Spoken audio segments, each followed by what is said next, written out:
দিন যতই ঘনিয়ে আসছে নিজেদের অবস্থান শক্ত করতে মরিয়া ত্রয়োদশ জাতীয় সংসদ নির্বাচনে সংসদ সদস্য প্রার্থীরা। পাড়া, মহল্লা, শহর, গ্রাম, রাস্তা, ঘাট সহ সকল স্থানে ছড়িয়ে পড়েছে ভোটের হাওয়া।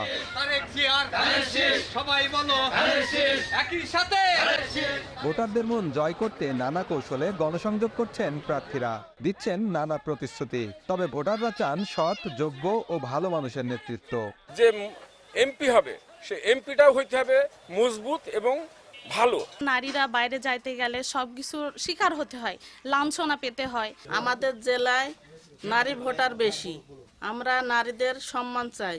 অবশ্যই যোগ্য প্রার্থীকে আমরা ভোটটা দেব, এজন্য আমরা ভোটার হয়েছি। প্রার্থীরা বলছেন মেহেরপুরে ভোটের মাঠের বড় লড়াই হবে বিএনপি ও জামাত প্রার্থীর মধ্যে। তবে নতুন দল হিসেবে নিজেদের গুছিয়ে নিতে মরিয়া এনসিপি প্রার্থীরাও। জয়ের ব্যাপারে বেশ আশাবাদী। ডেন্টিস্টের পরামর্শ নাও নতুন কোলগেট অ্যাক্টিভ সল্ট। মানুষের ভোটের অধিকারকে নিশ্চিত করতে হবে। আমরা ভোটের জন্য এতদিন সংগ্রাম করেছি, এবার নির্বাচনের মধ্যে দিয়ে গণতন্ত্রকে পূর্ণ প্রতিষ্ঠা আমরা করতে চাই। মাঠে নামার কারণে আমরা সর্বমহলে আমরা পৌঁছাতে পেরেছি এবং আমাদের গ্রহণযোগ্যতা আশা করি তাদের কাছে প্রমাণিত হয়েছে যে আগামী দিনে বাংলাদেশ জামাত ইসলামী আসলে আমরা পরিবর্তিত একটা বাংলাদেশ পাবো ইনশাল্লাহ। এত উন্মাদনা মানুষের মধ্যে ধানের শীষের প্রতি, সেটা বলে বোঝানো যাবে না। গণজোয়ারের মতো অবস্থা, এটা আমি বিশ্লেষণ করে পেয়েছি। ধানের শীষকে মানুষ এমনি ভালোবাসতো, মূল্যায়ন করত।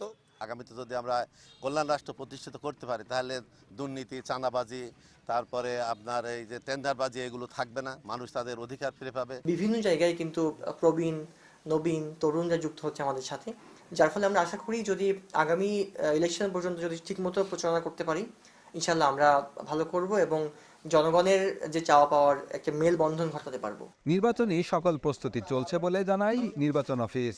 আমরা আশা করি যে আগামী ত্রয়োদশ জাতীয় সংসদ নির্বাচন আমাদের কার্যক্রম অত্যন্ত সুন্দর, সুষ্ঠুভাবে সফল আমরা করতে পারবো। প্রস্তুত আছি আগামী নির্বাচনের জন্য। যে ধরনের যে নির্দেশনা আসুক আমরা সেটা কাটিয়ে ওঠার জন্য আমরা সক্ষমতা রাখি। মেহেরপুর জেলার 2টি সংসদীয় আসনে ভোটার রয়েছে 5,87,620 জন। বেনিয়ামিন, সময় সংবাদ, মেহেরপুর।